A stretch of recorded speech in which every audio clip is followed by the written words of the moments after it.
put my hair up because this fucking light is hot.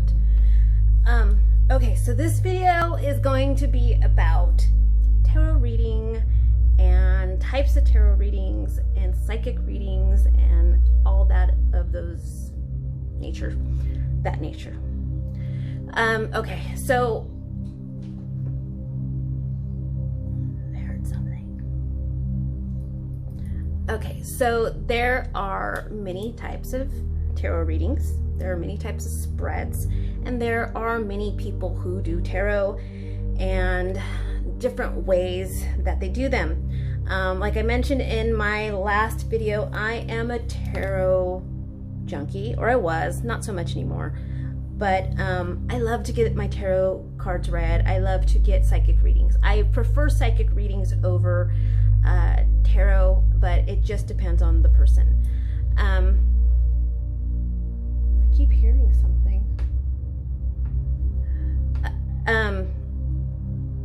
So when you get your tarot cards read by somebody, whether it's someone local, you need to go in understanding a few things. Tarot is a tool. It's a divination tool. It is not the answer of everything. It is not going to always give you the answers you are seeking. You may get messages that you need, and you may get a different perspective on a situation, or you may get information that you weren't aware of, or just a whole new way of looking at something, and you may get advice. It's kind of like, to me, it's kind of like a therapy session. Sometimes I like for other people to read my cards or give me a psychic reading because I can do my own. But if it's something emotional to me, then I may not read it the way it needs to be read, or I may look into it more than it needs to, or I may, I don't know, just not translate what I need to in the right way. So I don't care to do my own readings on specific things. Certain things I will, or I'll use my pendulum or whatever on certain things for quick answers or quick advice on stuff. But I pretty much go with my intuition on things, or messages. But every reader has their own way of doing things. Every reader has their own system. Every reader is different in their spirituality. Some people may use the terms God and angels and more of a religious way. I don't use those words. I use spirit, ancestors, and spirit guides in the universe.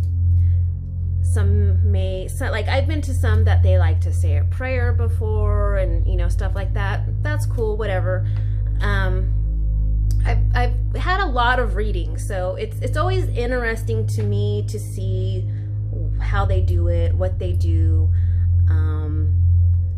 I've gone to there's psychic fairs, like in certain places there's psychic fairs where you can get, you know, readings, like short readings from different people all at one time in one place. And those are cool too, because you kind of get a different perspective from different readers, and that's also neat. So I give tarot readings through Instagram. I do mine a very specific way. I do everything by DM. I like to get as much information from the client as possible because that helps me help you. I am not trying to impress you with my gifts. I am not trying to impress you with like what I know that you didn't say. No, I want to use this time wisely, and I want to know as much as you can tell me, so that way I know exactly what you need to know about. The more information I gather on what's going on with you, then I can hone in on that issue and not give you a bunch of other information that you don't care about. But everyone is different. I use the cards and messages from Spirit and my guides when I do readings. Some readers are just card readers. They may not have any other gifts, but they have a strong skill in card reading. Anyone can do tarot. It just takes the time to learn it and to master it, because tarot is a lot to learn, and every card has a meaning, but that meaning can be different for various things, depending on each person. So it takes years to really hone in on all of it. There's like 70 something cards. So some readers might be psychic readers, where they have psychic gifts and they use the cards and Spirit and whatever messages they're getting, and they use all of that to tell you what you need to know that the cards are saying. Some are mediums, where they can talk to Spirit, they can talk to your spirit guides, they can communicate. They may be able to see them, or they just hear them. I can't see things like that, but I can hear. And it's not always. Like, sometimes I get stuff and sometimes I don't. But everyone's different. When you go in to get a tarot, you should have questions ready. You should know what you want to know about, and you should maybe prior to making that appointment, or check out as much information as you can from them. Is it a psychic reading? Is it an intuitive reading? What kind of reading is it? What kind of spread is it? Do they do it by spread, or do they do it by time? A lot of people are timed. They give 15-minute readings, 20 minutes, 30 minutes, and so on and so forth. What else? You need to be realistic when you go in there for a reading. Nothing is more irritating to a reader if you go in there just playing games. Like, I'm not going to tell you anything. You're a psychic. You know everything. You know why I'm here. That's not going to benefit you. It really isn't going to benefit you. You need to go in knowing what you want to know. That is the best case.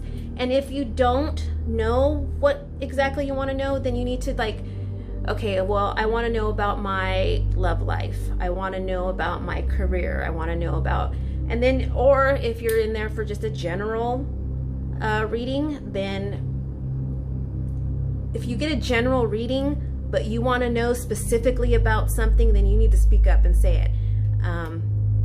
Because if you go in there with a general reading, but you want to know about your love life, you may get a lot of other stuff and not a whole lot on your love life. So be very specific. What else? I would definitely look into their, if they have ratings, or if they have, you know,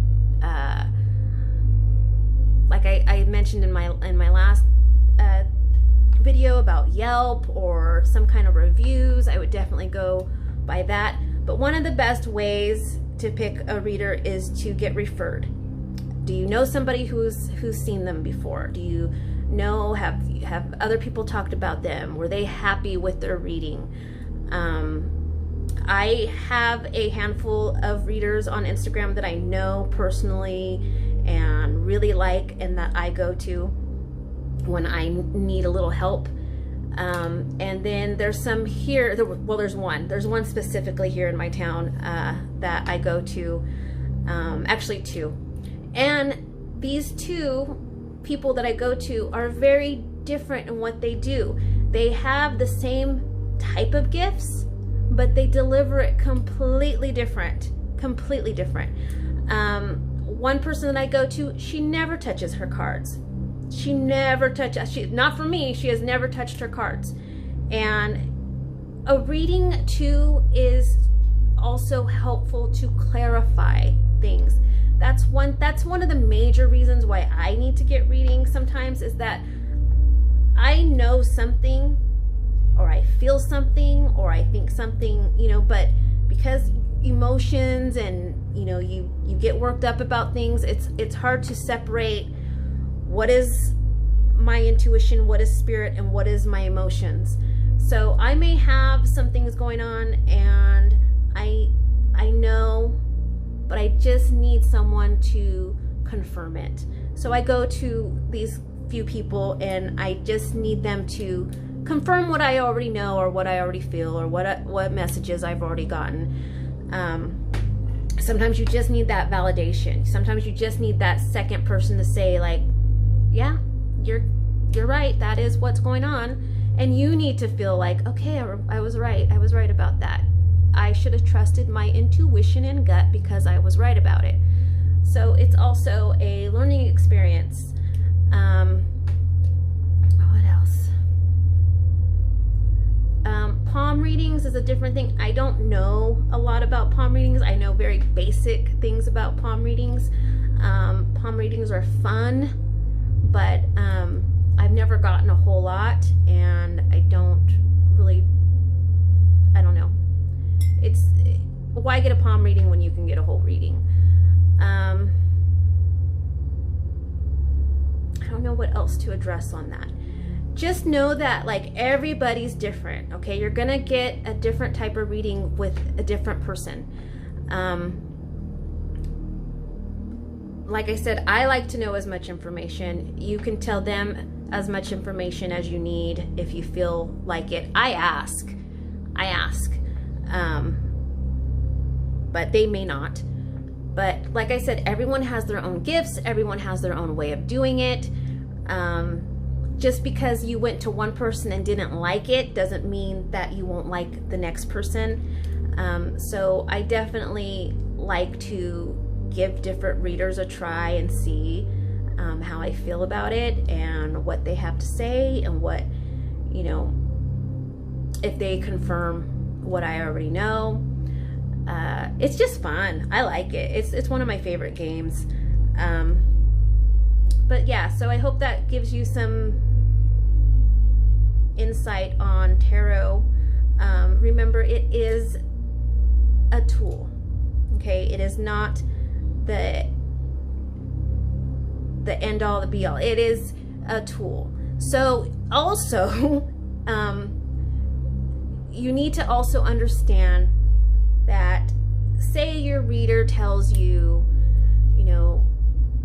your great love is coming to you in 4 months, and they are going to be a really good person for you, and you're going to really have a good thing with this person in 4 months. Okay, now you leave that, and I had to have this discussion with my son.